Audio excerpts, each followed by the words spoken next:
thank you for inviting me here. It is both joyful and humbling to be here. You know, I started ministry here about 30 years ago, and as Bob said, there were just a few people here. First person that I met was Shirley Walton, standing at the door, welcoming people in. It's Thanksgiving and praise. The time for Thanksgiving, it's the holiday season, as Don has said. Oh yes, indeed, I need to tip the hat to Don, the Reverend Don Proctor of the church here, and also to the Reverend Kevin Miller, who's here. I think we're all supposed to do those kinds of things when we're in the pulpit here as a guest. But it is Thanksgiving and a time of praise and of worship. I was told that meaningful pastoral prayer should begin with thanksgiving and move into words of praise. And then you can go on into confession and petition and all kinds of other things that naturally would ensue. So I would like our time together to be just exactly that. That is to say, thanksgiving and praise. First of all, this is the season of Thanksgiving, and secondly, and more importantly, we do serve an awesome God who is worthy of our praise. In the high priestly prayer of Christ, which I will read for you, we hear some words from Jesus, who had some thoughts about us, and I will share them now.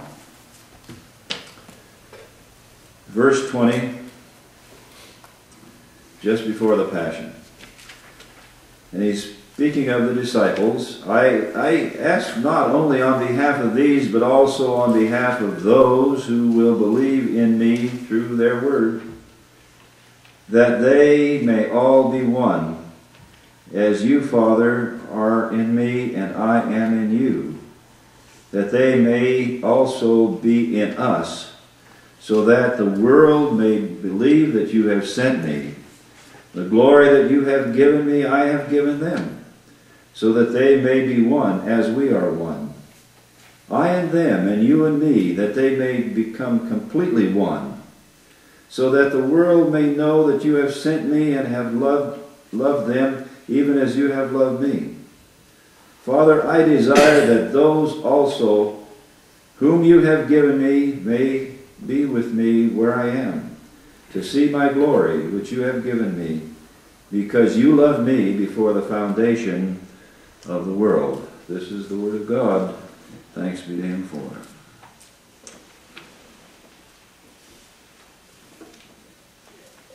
As I read, you probably got the feeling that there's a lot of repetition and returning to the theme of unity, and that Jesus' thoughts were tumbling back and forth in his head as he was offering this prayer, as John captures it. And rightfully so, because he was a condemned man just about to die. And the passion of that prayer is unity, that they may be one even as we are one, so that the world may believe that you sent me and have loved them even as you have loved me. In the last while I have laid quite a little stress in the weddings that I do about this unity candle that will be lit usually after the vows have been exchanged. And part of the reason for that is that this prayer of Christ was for unity. So I tell them, get a big candle. Get an ornate one. Put it in the freezer after you use it.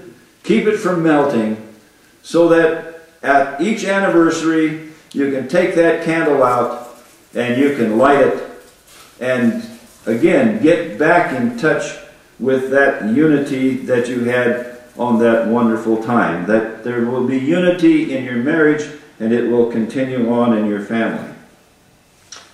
So, again with the gentleman here, I want to thank you and thank God for the 50 years of unity that First Baptist Church of Bountiful and the First Baptist Church of Salt Lake City have enjoyed. Think of it, 50 years. I can think of it 50 years because I'm 74 going on 75. So 50 years is just a blip along that line, that continuum. But, you know, when you're just a sprout, 50 years seems like an awful long time. And while I'm at it, how many of you were in that Sunday school or left First Baptist Church of Salt Lake and met to start the First Baptist Church of Bountiful? How many of you Salt Lakers came here? Would you please stand? There's one. I was looking for Nancy. She's playing hooky. She's got family coming. Hey, keep standing. Let's give Bob a round of our applause. Well done, thou good and faithful servant. How many of you were in that first group of people coming from other churches and so forth, but we're here at the laying of the foundation of this church? I know there's one right here. Please stand up. Are there others? Yes. Let's give them a round of applause. God bless you. Thank you for your faithfulness. You've got jewels in your crown.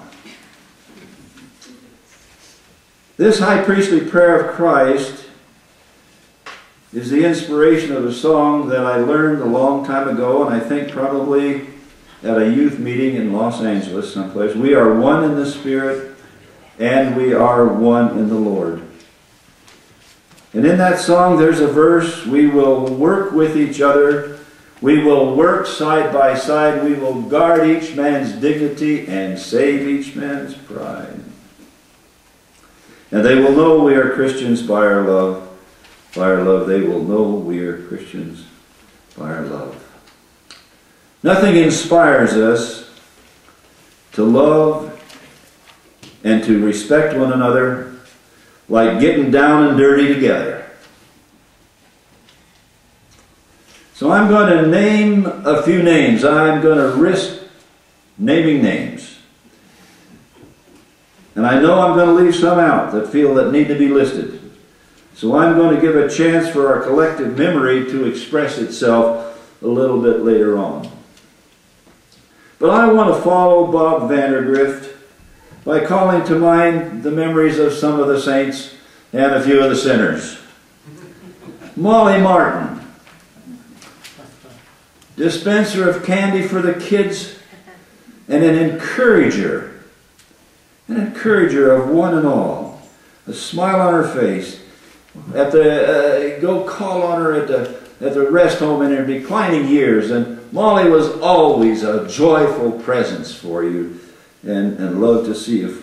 I want to follow that by her son, Archie. Archie, big guy with a brilliant mind who had an eye on the money. And that was a good eye. And, you know, he let you know what was possible and what was not. And so one of the things when we got ready to build the addition back here, I realized that I got to get Archie Martin on board first off. And lo and behold, I did, and it happened. And then there was that brother-in-law, Colonel Frank Hartley, who knew how to get things done in the real world. In the real world. I'll share just one little vignette out of our experience. Rich Oswald and I were out here laying sod. Frank was over here doing something, I don't know what. And he came around the building with somebody who I think he was to meet regarding the building. And he took one look around. You know, Rich and I are sweating and we're hot. And he says, you know, this is some really poor sod laying right in here. I'm not going to use the words that he said, but 2 P's involved in that. Well, the real world. Which leads me to Richard Oswald.